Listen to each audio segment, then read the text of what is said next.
All right, howdy everyone. Welcome to How to Win with EzTenda, hosted by myself, Sam. We've got Doug and Laura both in the comment section in the chat. So if you've got questions, just feel free to drop it in the chat and we'll answer it in real time. So no question's a bad question. Keep them coming, it's all fine. I'll show you these guys. Here they are. So that's Doug and that's Laura. Both be messaging away in the chat when you've got questions. And just to make a note, this will be recorded. So if you've got any issue with it being recorded, just turn your mic and camera off, and that should be fine. All right. So in the content, so topic one, the first thing we're going to go through is unlocking new business by understanding the numbers game. So this whole deck is geared around getting you guys, winning you guys new business through EzTenda, getting you guys some winning bids, and the first topic is going to be understanding the numbers game. Second is going to be perfecting your brand support, so what winning brand support looks like. Third is going to be the pricing differences between house calls and standard listings, just getting some transparency on that. Fourth is wholesaler compatibility. So many people are concerned about being in the right wholesaler or the wrong wholesaler. And then the last is the waiting game, which we'll get onto last. So topic one, new business and understanding the numbers game. So we're going to start with the hard truth. So 40% of all tenders on EzTenda historically have been successful. So that means 60% is unsuccessful. And that could be for numerous reasons. It can be from, the venue sticking with their current deals. It could be because the category wasn't exciting enough, or maybe they were asking for too much. It could be for, maybe the bar manager left. It could be through many different reasons. And then the average amount of bids per tender, is 6.6 bids per tender. So that gives you roughly, just on average, to anyone bidding at any one time, a 1 in 16 chance of a winning bid. So if you haven't yet bid 16 times on EzTenda, it's very unlikely that you'd have won, just given the averages. So lesson number one is the more you bid, the more you increase your chances of winning. And that might seem like, well, that just doesn't seem like a good system. Well, the current system, an on-the-road sales rep visiting circa 40 accounts a week has a sort of success rate of circa 8%. That's if they're on fire. They're on fire every week, crushing 40 accounts a week. They're lucky to get 2 to 3 accounts a week. EzTenda is pretty much no different to the real world in terms of statistical odds, but we have very similar success rates. So the key difference between EzTenda and the real world and cold calling is that the data available at the time of placing a bid, and of course the knowledge that a customer is actually willing to look at a new partnership, and you can do it at the click of a button, not sending someone on a tube to Hackney to go visit an account.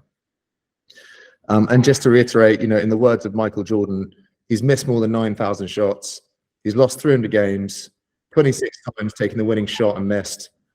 He's failed over and over again, but that's why he succeeds. And I think EzTenda is no different. Cold calling and being a rep is no different. You've got to have a strong stomach to just get back in the game and repetitively tender and repetitively bid over and over again.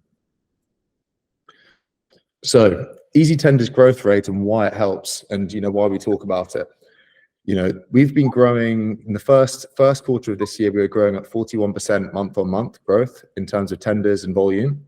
And historically, since the business has started, 18% month-on-month business growth. So if you represent a category like non-alcoholic or tonic or liqueurs, my advice is just stay tuned, because if you've only seen 1 or 2 tenders or 5 or 6 tenders of your category over the last 6 months, well, it's only going to increase. They're only going to become more and more. And you can see our trajectory here. We're at a really strong point to get you guys some good business in the future and more opportunities to bid on. So there'll be some people who think, well, why would I want to bid if I know I might lose, or I might not make it? Well, we call it the rule of 7, and the rule of 7's been around since the 1930s, which basically states that a customer needs to see your brand at least 7 times before they commit to a purchase decision. So developing that awareness, then developing the consideration phase, and then eventually moving into the phase of purchasing. So my advice to you guys is that a lost bid is not a lost bid. It's just another step forwards to the point of purchase in the future.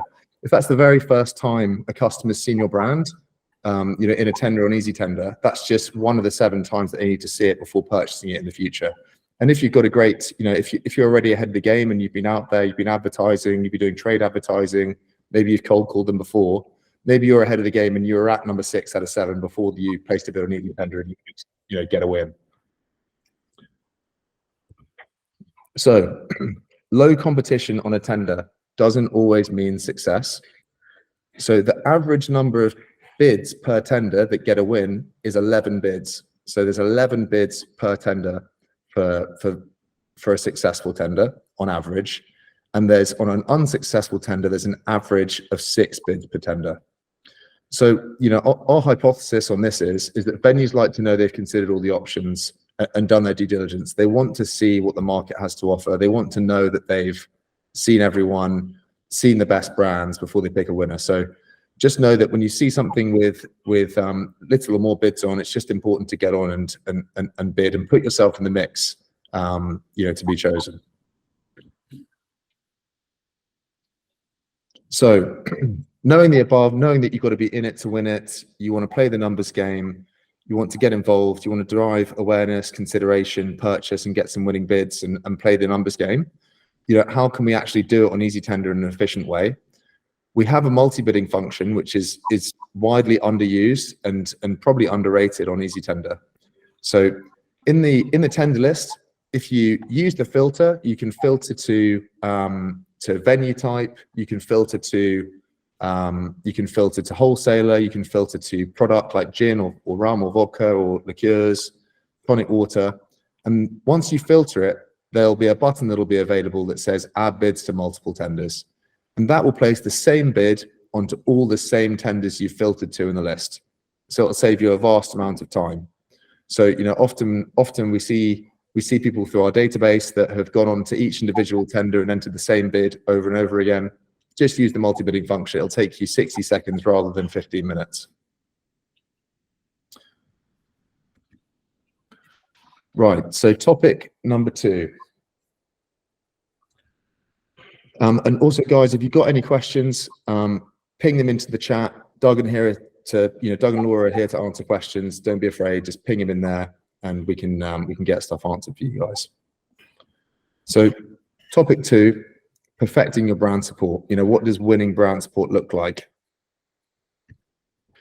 So we're going to go into some numbers here. So this is the average split of winning brand support. So the average GMV, so GMV stands for gross merchandise value. So that's the size of the deal that you're winning. The average one deal is worth around £10,100. So that'll be at the wholesale price of your product. The average deal is around £10,000. And the average brand support per winning bid is 1,200, which equates to 12% of gross merchandise of the bid. And the average brand support of a lost bid is only really just under. The differential between these two is really not much, which leans towards, really, it's about brand strength more than anything. It's about the customer wanting the brand more than anything. And if we look at the split between listing fees, restock, retros, and marketing budgets, the brand split of lost bids, you've got relatively the same on listing fees between won and lost bids at 29 and 30%. Free stock is a little bit more than on lost bids than it is on won bids.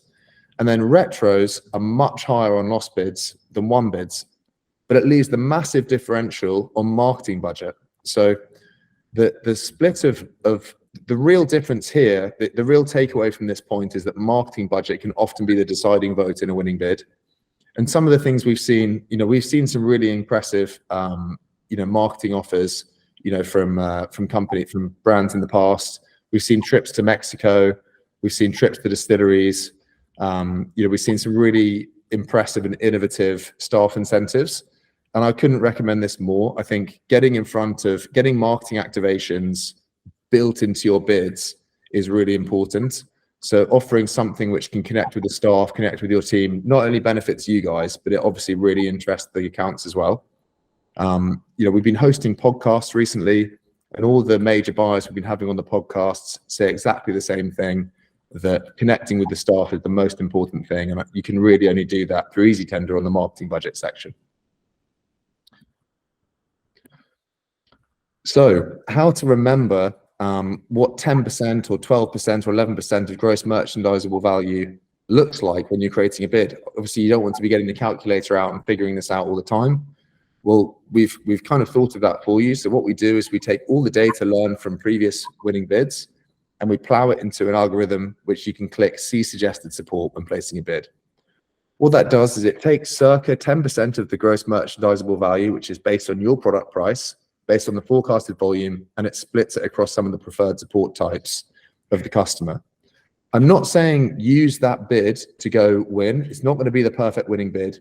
Use it as a starting point in terms of total value, and then split it across something which is really relevant to your brand, which makes it more personable to the venue.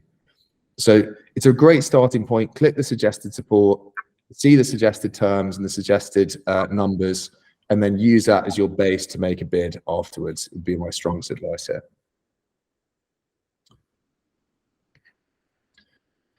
Right, so again, any questions on that, fire them in. Laura and Doug are here to answer. So, we can always pick them up afterwards. If you've got any really in-depth questions, feel free to email us. We're around for a couple of hours after this call's going to finish. Cool. So the pricing difference between house pouring listings and standard listings, quite often we see brands bidding on house pours that are probably a little bit out of range in terms of pricing. So what we're going to do now is we're going to dive into some of the pricing of what it actually looks like on EzTenda. So the average price of a house pour on EzTenda is actually really premium. We've done more premium house pours than ever. Nearly all customers have traded up from something a lot less expensive. They're trading up to something that's around £18.25 in price. And then after the support, the average net price of that product turns out to be on average around £16.71. But in terms of losing bids, actually is a higher price. So you can see on the house pouring products that price is a big factor. So the average price of losing bids, is £19.42. The average net price of losing bids is £17.30. So you can see with the house pours, they are extremely price driven. Customers are considering price very sensitively when it comes to the house pours, but it's not to say they're not happy to trade up, because they are. So let's dive into the average price of standard listing bids. So this is back bar stuff. This is, whiskey menus, gin menus, flavored gins, all the stuff that goes on the back bar, really. Anything that goes into cocktails. This is that kind of homeland. So if we look at the average price of the winning standard listing bid, it's actually more than the average price of the losing bid. So this is just total testament to EzTenda. We've had thousands of bids on EzTenda. It's testament to show that it's not about the best price. It's about brand fit. It's about great products, and it's not a race to the bottom. So the average net price, again, average net price of a winning standard listing is £22.42.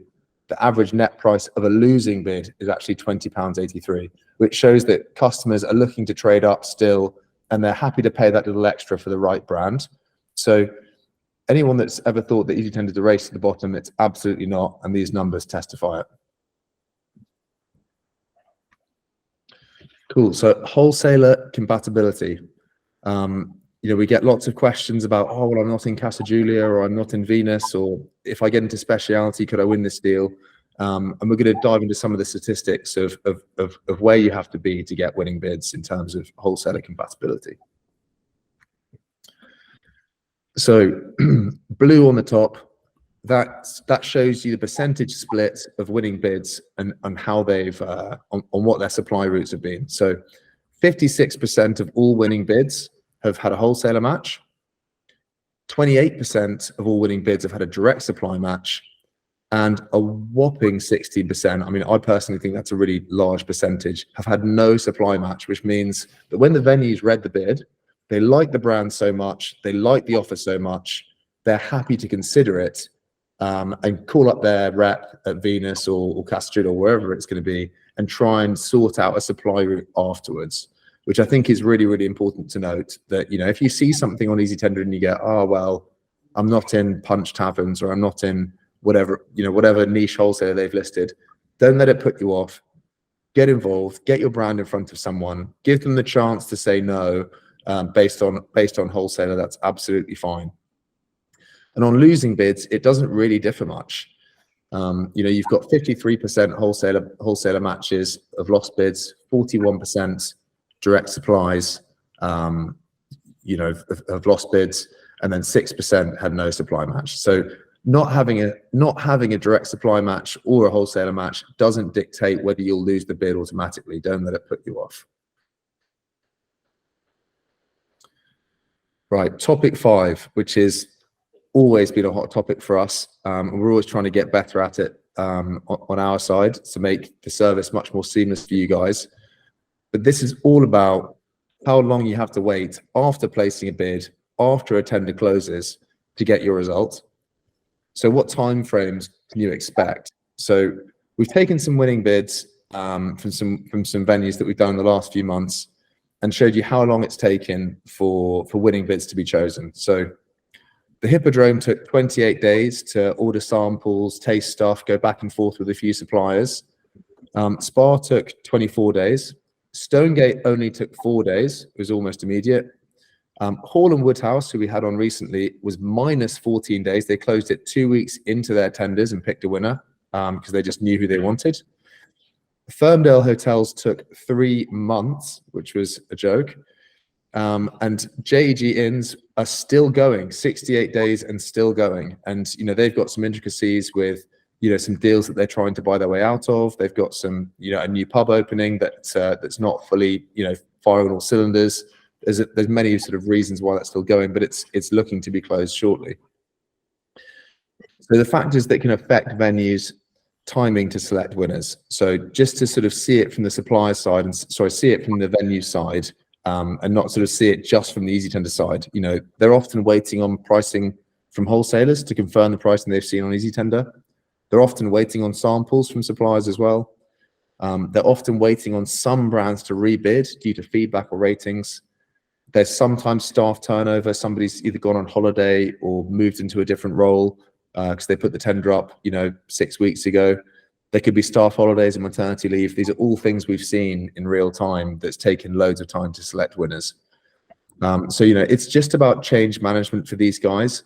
Lots of venues have never had to do a competitive tender on a single site level. They just kind of do it on a wing and a prayer and a handshake.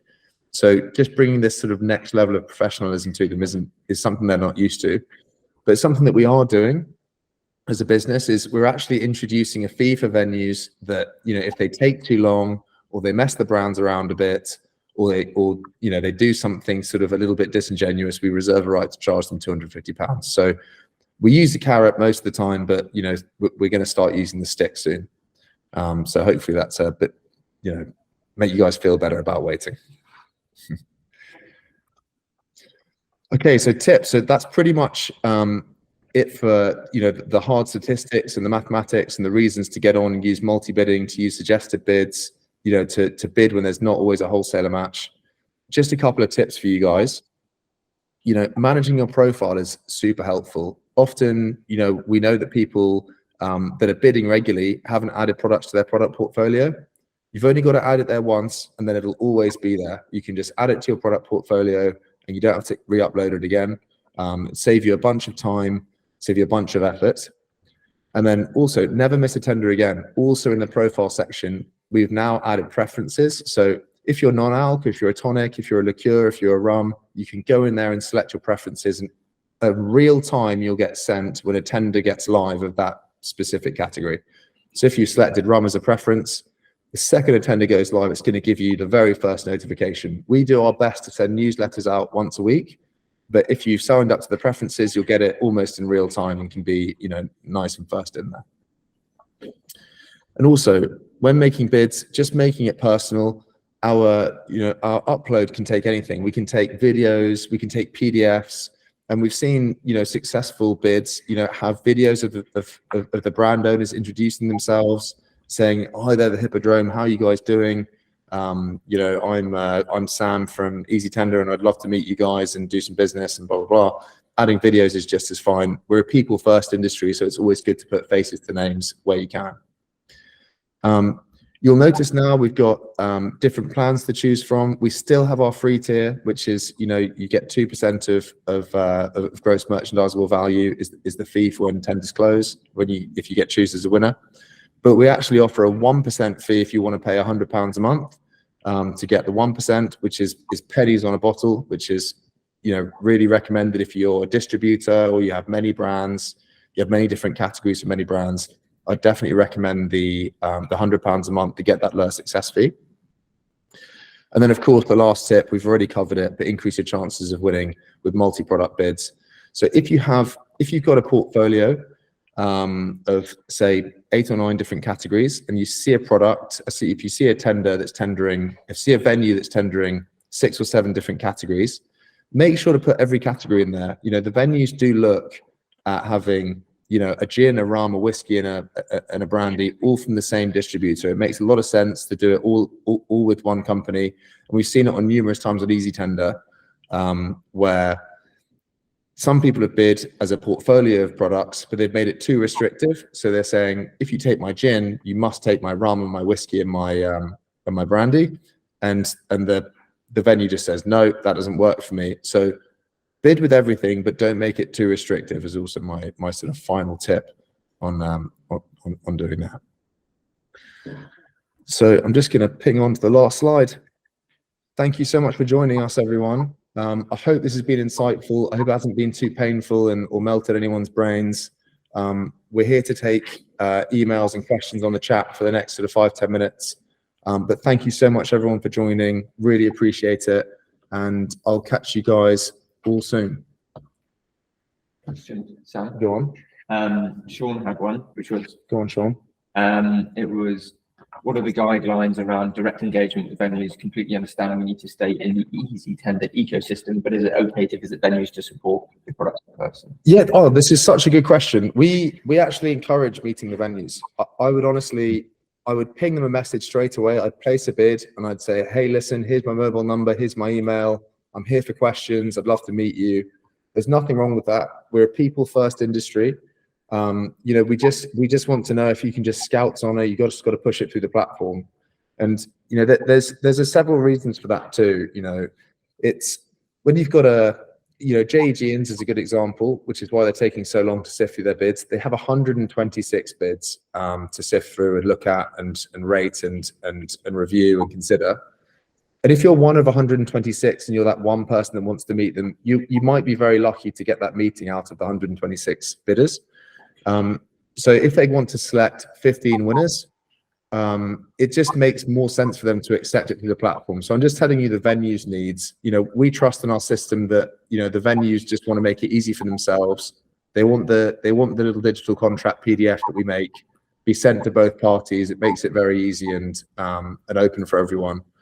So no, we're not against it, but yeah, just keep it on the platform if you can. It'd be appreciated for us. So another question. This is from Christopher Hughes. We are a non-alcoholic aperitif that has this versatility to be used in both non-alc and alc cocktails. We've seen a lot of opportunities for alc liqueurs. As a non-alc, is it worth us still bidding in these? In liqueurs? Well, yeah, for non-alc, because they can fit in both. Where should they bid, basically? This is the question. I think I would bid in both. If I were you, I'd bid in both. I mean, you know, if Stonegate had a liqueur tender and it wasn't an EzTenda, would you bid with your liqueur? So do the same on EzTenda. We don't want to pretend to be anything different to the real world. We're just exactly what the real world is. We're just digitizing the process. So whatever you do in real time with your team and pitching for venues, just do exactly the same on EzTenda. Alex question, do you have any tips regarding the margins that wholesalers will apply upon successful tender if you do not have an existing relationship with the wholesaler, i.e. this 16% chance of winning with no supplier match? I mean, we're going to make this industry a lot more transparent is the plan. But, you know, wholesaler pricing has always been a dark art. And I think most list prices from wholesalers that we see at the top end are like 20%. And then some of the low end can be sort of 10 to 12.5%. So I think to safely put something which is reasonable, I would put a 15% margin to factor in a wholesale margin. This way that you can be plus or minus 5% to the venue and it's not going to break the bank for them. I mean, we've seen it on the slides earlier on the pricing that they're happy to trade up if the brand works for them and the deal is good. They're happy to trade up. So if it's going to be a few percent out, no one's going to cry over it. I think the only we have seen sometimes people say that, you know, price on a tender is the most important thing to them. So in those scenarios, they'll have to go away and check it. But generally speaking, most people understand that a margin is applied, and there's a bit of work to be done by the suppliers to confirm the actual pricing. Any other questions?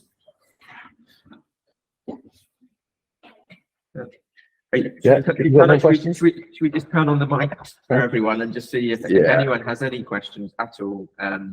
Let's just see. You two. Yeah, fire at will if you want to ask questions. Yeah, you can turn off your mic and go for it. Smith, no question then. Hi guys, if you have a relationship with a wholesaler but not actually listed with them, is it worth saying that you're available through them and work on it afterwards? Yeah, seen it before.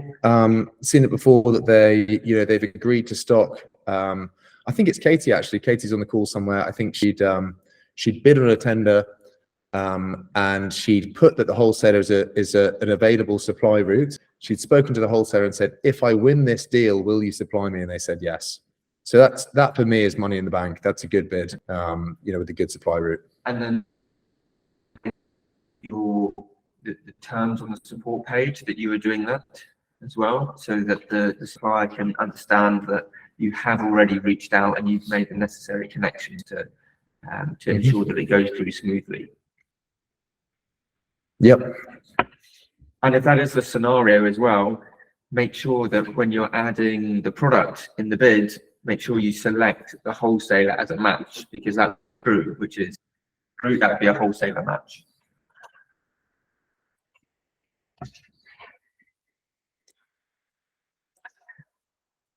Any further questions from anyone? Welcome, Matt. You're just in time.